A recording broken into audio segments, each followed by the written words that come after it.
Is Michael Lane. Pardon me. Uh, wow, bad timing. Sorry about that. Hi, I'm Michael Lane. I'm the president of Liftport Group. We are the folks that have been working on space research, infrastructure, especially for the moon, for about 20 years now. And about 3 years ago, when the pandemic started, we got into doing a bunch of video development, content, conferences, uh, and so it's been pretty fun last 3 years. Wow, gosh, sorry,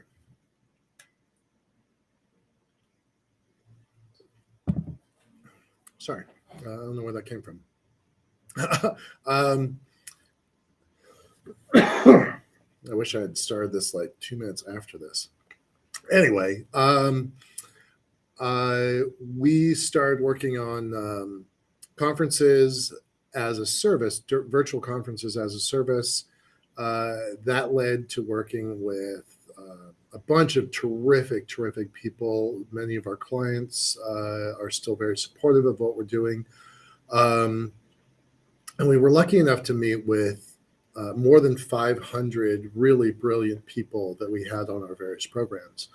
That has morphed into where we are now, where we're still doing conferences as a service. We have a big conference coming up at the end of March, so please take a look at DareGreatly.space. And our show, Dare Greatly, is really focused on the intersection of space and money, space and commercialization, space and national policy, and space and infrastructure. And the twice a week podcast that we do and the once a quarter conference that we're running is really focused around that theme. So we'd love to have everybody be a part of that. As people know, we're still experimenting with our format, and we're really happy to have the Mars Society as one of our clients to help build out the Red Planet Live. That show happens once a month. We do this show twice a week, and we had some good news recently, and I think we've got at least one, maybe two more clients in the pending category. So once those get sorted, we'll share those with everybody. We're still working to kind of find our format. So you know that we've been having a lot of guests on our show. That's really, really important to us to have the people who are actually out in the world building space systems join us and get our have them be a part of our conversation in our community. But we've also done a lot of analysis work looking at policy, national policy, and how the ripple effects of national policy move into the commercial space sector. And then the third thing that we've been doing is a news show where we do a recap of local events, current events in the space sector. And so that's what we're going to be doing tonight. I'd love to have some feedback in the chat and some comments. We're considering doing this on a very frequent basis. Maybe a different show dedicated to the news, current events of the day. So communication with us on that idea would be really helpful. So thanks. And with that, today is going to be probably a shorter conversation because I want to really punch the news hard, get it done, and let y'all move on with the day. So the first thing I'm going to share is a bit of bad news. A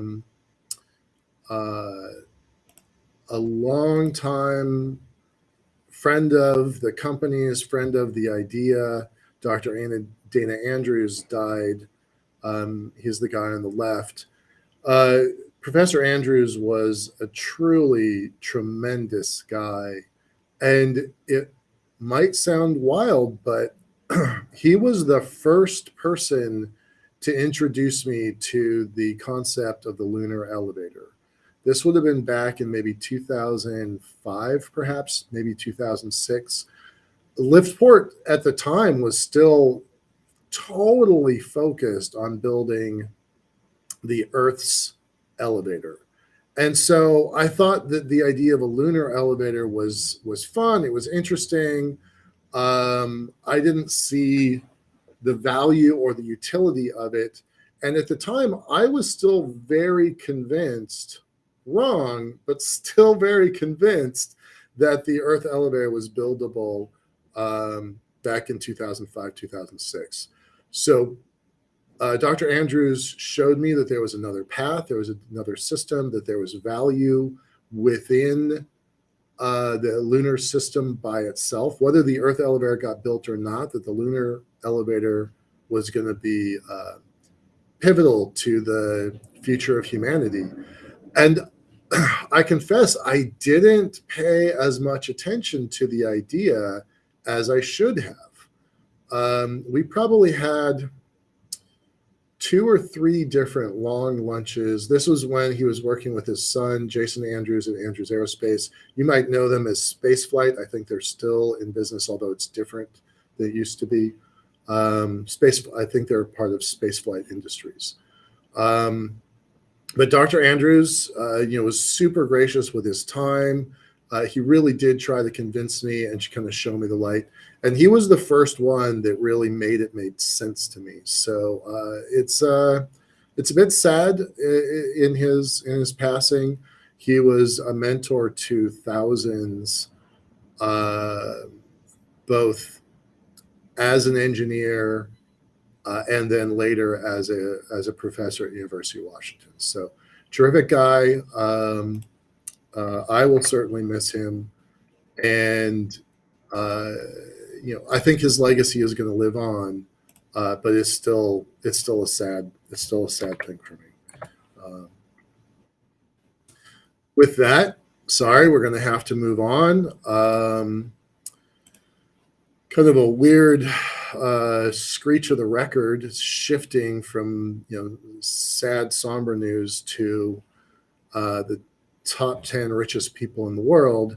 Why is that relevant to space? I'm going to skip some of this and just point out that 10 people on this list have verified investments in the space sector.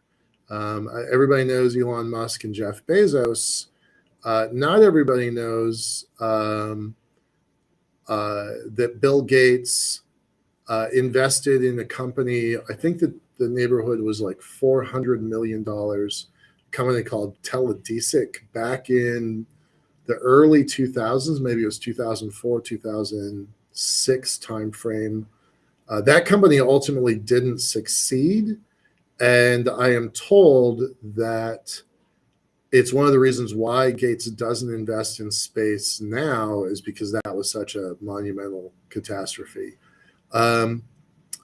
Fast forward to now, Gates has really put a lot of effort into technologies that can be used for space. We'll talk about one of them in a moment.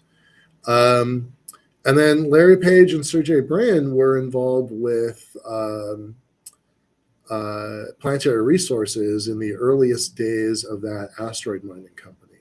So I've been tracking. I think I'm aware of 17 billionaires in the space sector. All of which are almost all of there's the 16 of the 17 are men. The one woman is transitional. And then there's an honorable mention with another woman who's not in the billionaire class, but has certainly put tens of millions into the space sector. So I'm tracking about 17 billionaires in the field. So I think it's interesting that half of the top 10 are investors in the space sector.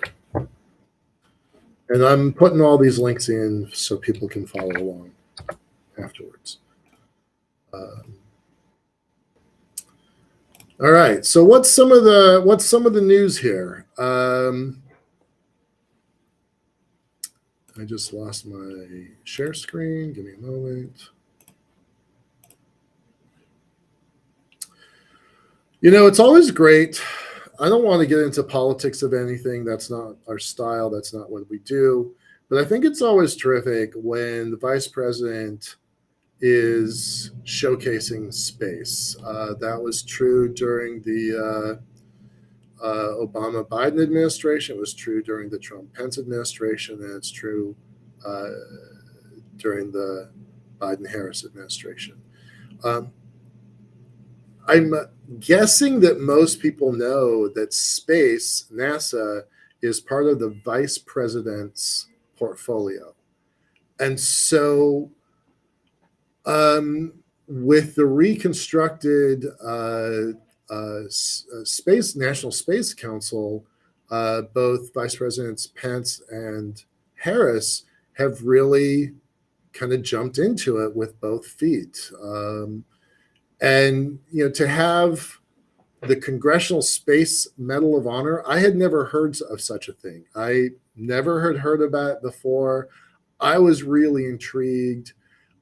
Turns out it's pretty rare to get that, and it's bestowed for bravery, and it's the only thing I could find was it's being bestowed as the first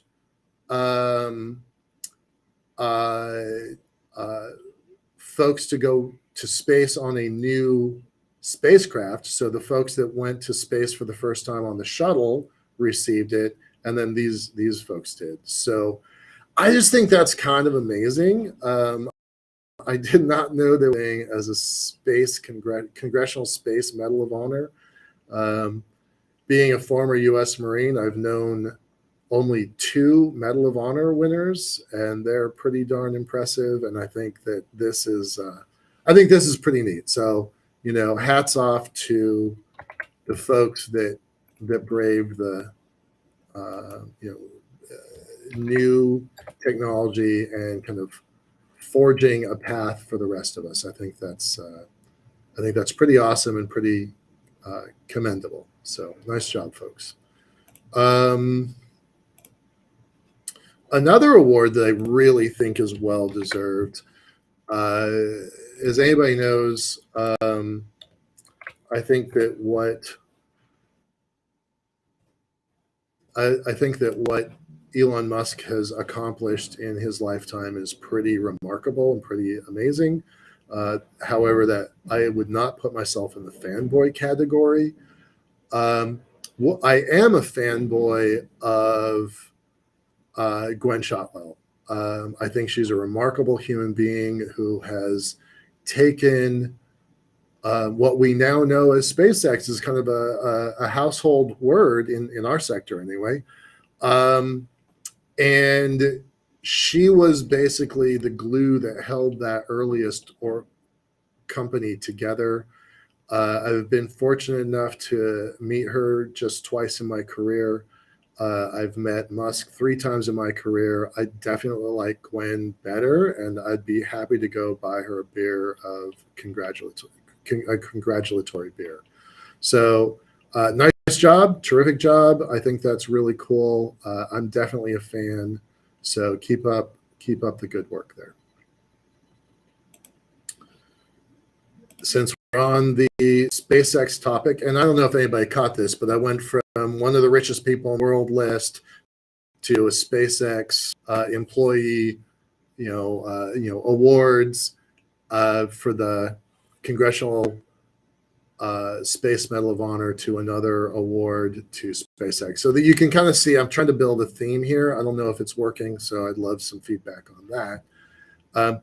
I love this story, and I wish we had this story on Monday when we were doing a Starship Singularity episode, because the idea of building another rocket catching arm in Florida is very significant.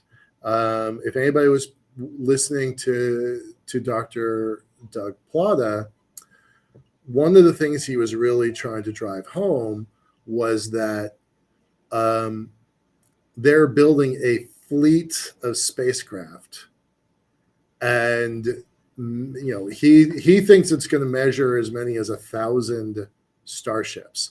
I don't think it's going to be like that. I think they're going to do what they did with the Falcon and have dozens that are perpetually or consistently refurbished. So maybe 50, maybe 100. I don't think thousands, but that they're going to have another launch facility in Florida, I think is a really big news. I was unaware of this, that this facility has been under construction um, since before they broke ground in Boca Chica, so 2019. Um, that is some long-term planning, and I don't know this for fact, but my guess, my hunch, is that Gwen Shotwell is the one who's kind of looking that far in the future to make stuff like this happen. So I really am excited about this. It makes me immediately wonder. It makes me immediately wonder about California, right? Their launch facility in Vandenberg. I'm not aware of them constructing a tower, a launch or catch tower in California. That's something that's probably worth investigating. But, you know, our episode on Monday, we were talking about 3 flights a day. I think the common consensus, the assumption was that this was going to be 3 flights from Boca Chica. Now we've got Florida. Maybe you fly one in Florida in the morning and the afternoon in Texas and the evening in California. I think that makes for a really interesting cadence, and it changes how you would approach the 3 flights a day problem. So yeah, I'm very curious about this, and I'm going to dig into whether or not there's a facility under construction in California. I'm not aware of one, and it's not the kind of thing you could keep secret, I don't think. So yeah, I saw this article and smiled, and I really wish we'd had it 2 days ago when we were doing the Starship talk. Moving on and kind of circling back to something I alluded to earlier. Sorry, lots of pop-ups here. There's maybe for the first time in my memory, real hope that we're going to have nuclear-powered rocketry. And I accidentally closed the tab on the new a new kind of thruster that is kind of fires in circular, kind of like a gun would fire, a Gatling gun, an old school Gatling gun would fire in a pattern, a circular pattern. But there's 2 new rocket technologies that are kind of under development that give promise to faster travel to more distant places. And that's got to be a good thing for everybody, right? I've long wondered about the trip to Mars that everybody always talks about. The NASA reference mission is basically nearly 3 years, 9 months there, 3 to 6 months on the ground, and then a return trip of six months or so. That has always seemed, let's say, dubious. I know that I know that there's a lot of fans about going to Mars, and I'm with you. I hope that we get there soon. But the trip to and from looks pretty tricky, and absent having a Mars cycler or something like that, I think technology like this is super important. And if you'll remember, about 4 episodes ago, we were talking about national policy and how national policy becomes things in the real world. So we talked about the Space Industrial Base meeting from 2020 and 2021, that in that document, there was recommendations for the Department of Energy. Let's have rocketry, let's have nuclear powered rocketry in space. That moved to some proposals, some requests for proposals, some responses. That led to SBIR, STTR, that's Small Business Innovation Research Grants. And that led to here, right? So policy moves slowly, but it winds up with real results. And I'm very excited about this. Since I was personally in the background when some of this sausage was being really encouraging to me to see that progression and results. And kind of on the same theme, I'm out of order. Hold on a second. Where is kind of on the same theme?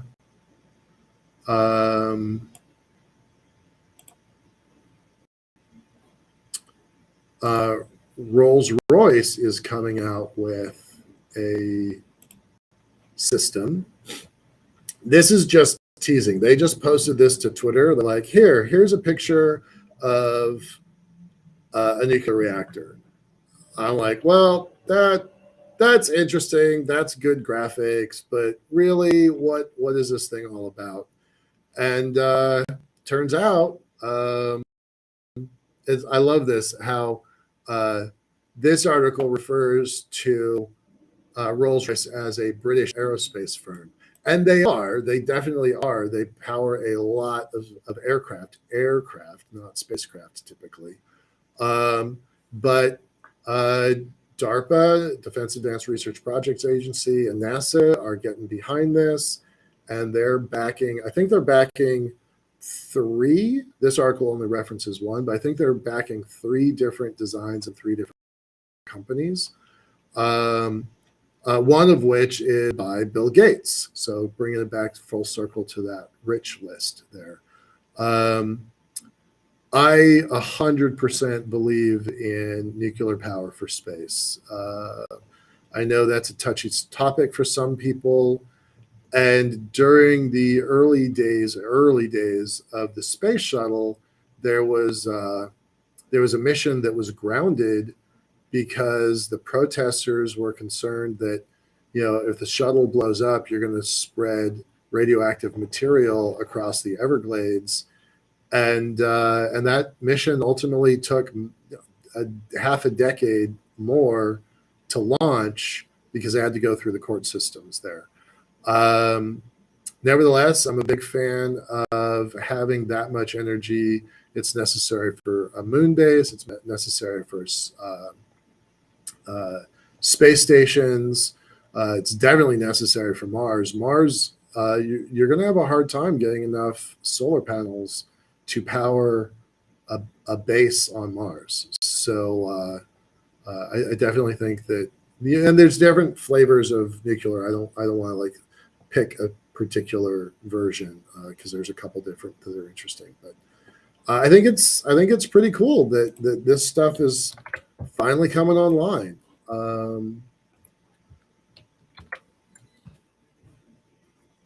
And then let's see. All right, let's talk robots for a minute. I'm also a fan of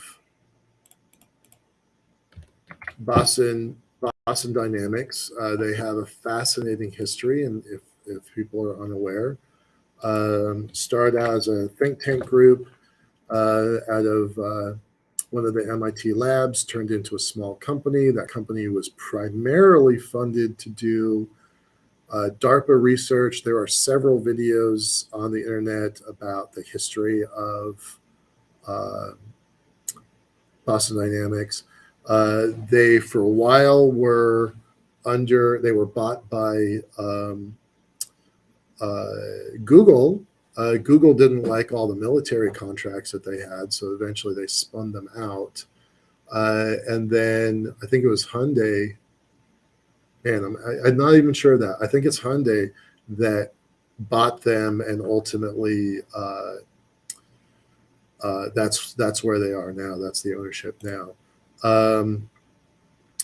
But Boston Dynamics is a pretty remarkable company. They have been agile, and they have moved and shifted as needed. And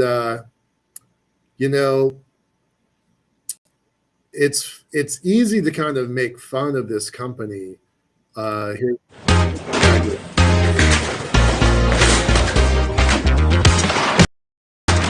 their gag reel, which, I mean, it's all these errors, all of these things, but it is no joke taken 20 years to get to this point.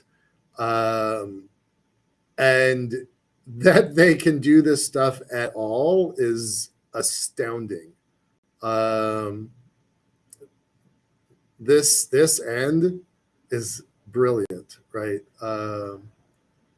His foot slips, never mind, I got this, right? Like, that's genius. The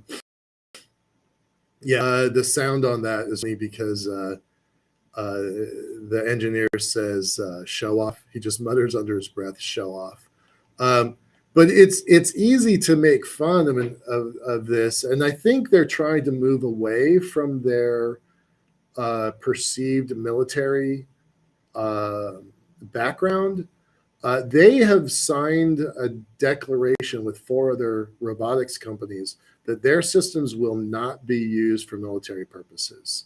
So there's been a pretty big change of heart, change of leadership there. There are other robotic companies that have somewhat similar technologies. Their dog robot Spot has certainly been cloned and copied, and there are definitely militaristic applications to some of the copies. But Boston Robotics has pledged not to do that. So hats off to these folks. And we're going to stick with Boston Dynamics. In here, they are working to commercialize pallet unpacking, pallet unloading. I'm just going to show a short clip of this. And why are we talking about this? Because because when we get to the moon, we're going to have robotics with this level of awareness, capabilities, talent, and it's going to be organizations like Boston Dynamics and others that are able to do that, right? So this robot is able to take a photograph of an environment, a container box, look at what's happening there. It takes a picture with every box removed. It makes an algorithm that says algorithmic choice that says, okay, this is the next box, and this is the next box, and this is the next box.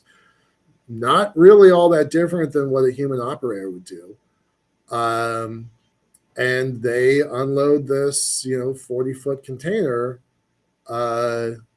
with basically just one robot and maybe a handler, whereas this would normally be a pretty difficult task.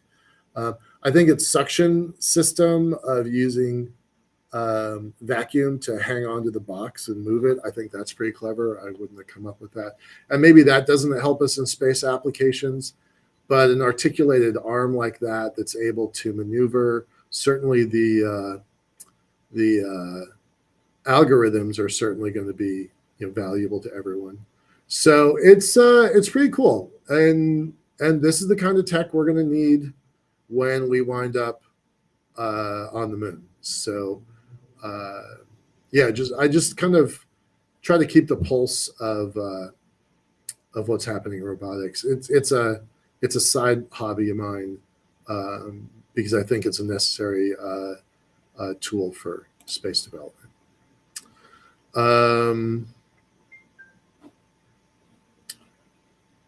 We're going to close here in just a minute. I want to kind of point out stuff that you probably already know, that governments are going to be the primary customer of space station companies.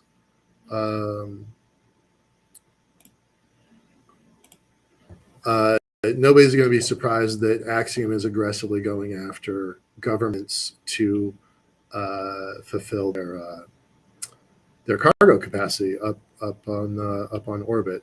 So I think that's really important. I don't think that's going to be much of a surprise to anybody.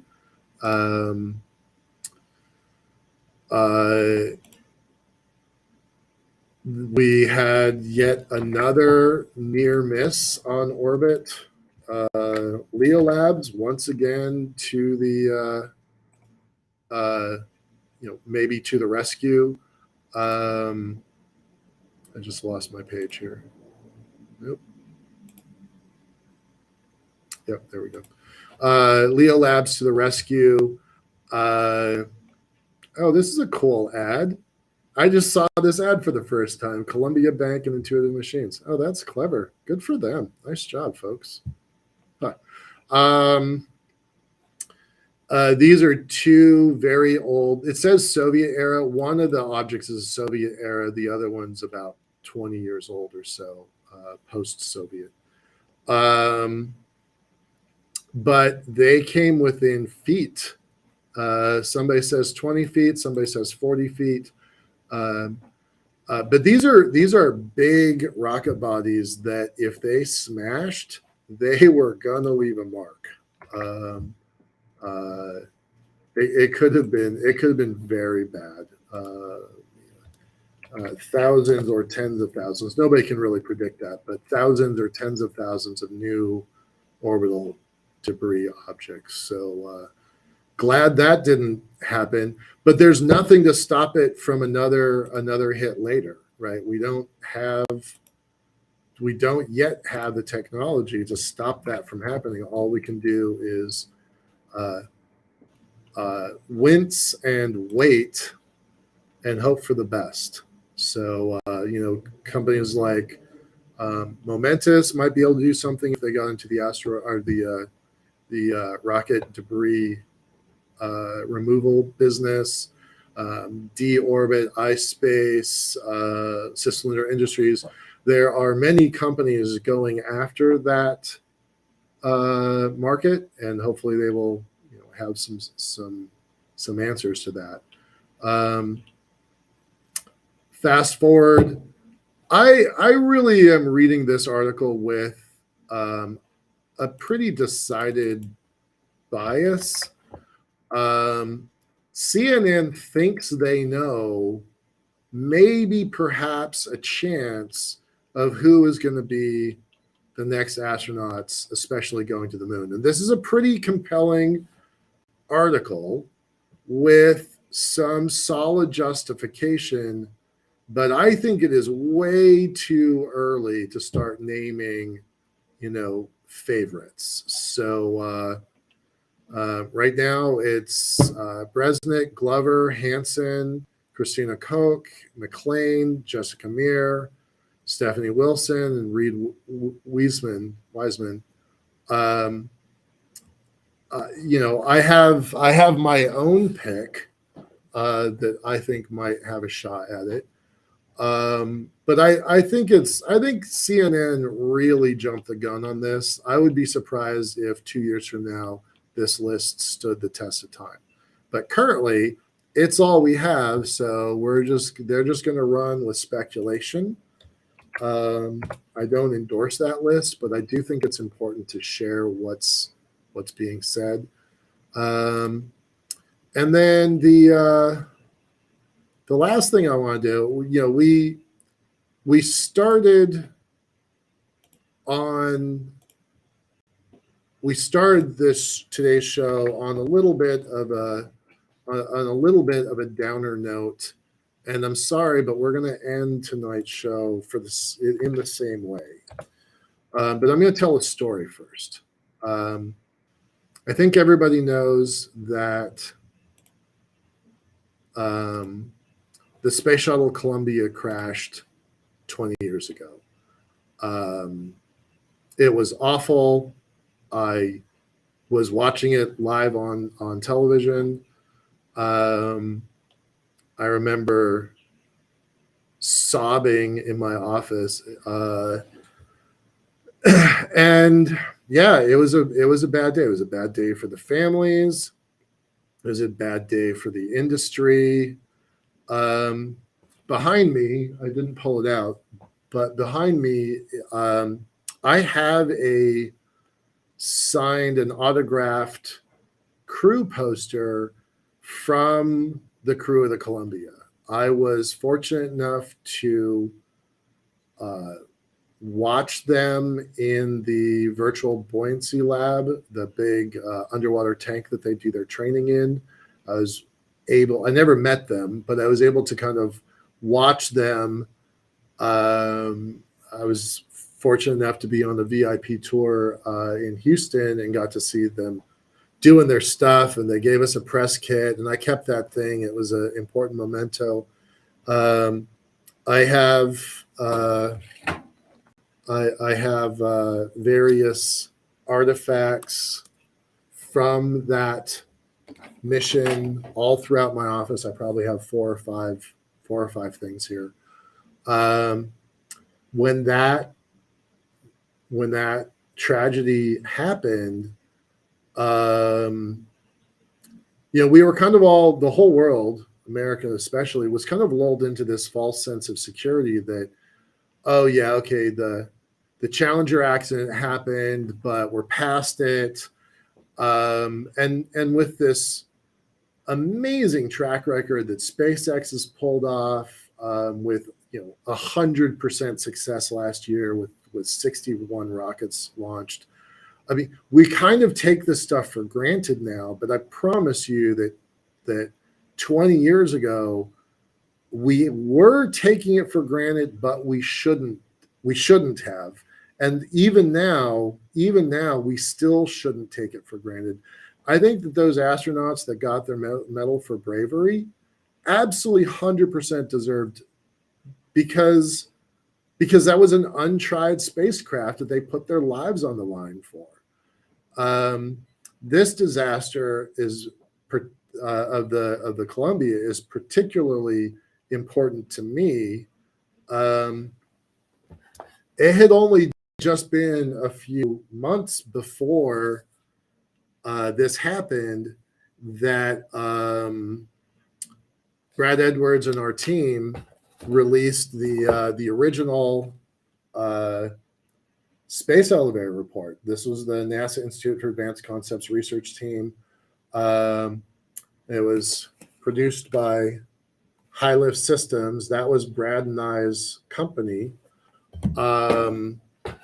And so we were in the press with this audacious idea of the space elevator. But it was kind of a footnote. It was like, oh, look at these chuckleheads trying to build an elevator to the sky. When the Space Shuttle Columbia crashed, within hours, within minutes, we started getting emails from all over the country, in some cases around the world. We got more than 800 requests and messages that basically said, why isn't there a better way? Why are we stuck with the space shuttle? Isn't there a better way to get to space? And we looked at all of those emails, And just a few days later, Brad and I got in our pretty big argument that made front page news around the country. And we closed down High Lift Systems. And just 2 months later, I created the first version of Liftport. So it was trying to take something terrible and turn it into something good. I've always kind of struggled with, what happened that day. I was not related. I was not connected. I mourned for the families. But, what happened in space immediately after, where people just kind of galvanized around this idea of we're still going, this goal is still worthwhile, this vision is worthy. That has really stuck with me throughout 20 years. I find it interesting and kind of compelling that, rising from ashes, what can you accomplish? And I think that certainly the American and then the larger global space community had to figure out what to do and how to move on from this moment. And I think that we have done that, right? The crash here led to a multi-year hiatus of the space shuttle. It led ultimately to the retirement of the space shuttle fleet. That led to many years of not being able to get to space at all from American soil, and a hyper reliance on the Russians to get us to and from. At a time when the Russian space program was really rickety, it was really rocky, and it depended on American cash flow to stabilize. And out of that, we built the space station, and eventually we get back to the commercial developments that we see now, and frankly, we take for granted. I would argue that all of that stemmed from this really significant and tragic day. So hats off to those folks. Hats off to my friend Dana Andrews. And with that, I'm going to go ahead and close out for the night. Thanks, everybody, for being a part of this. I know this was a different kind of show than we normally have, so I'd love to have some feedback. All right. Thanks, y'all. Have a good night.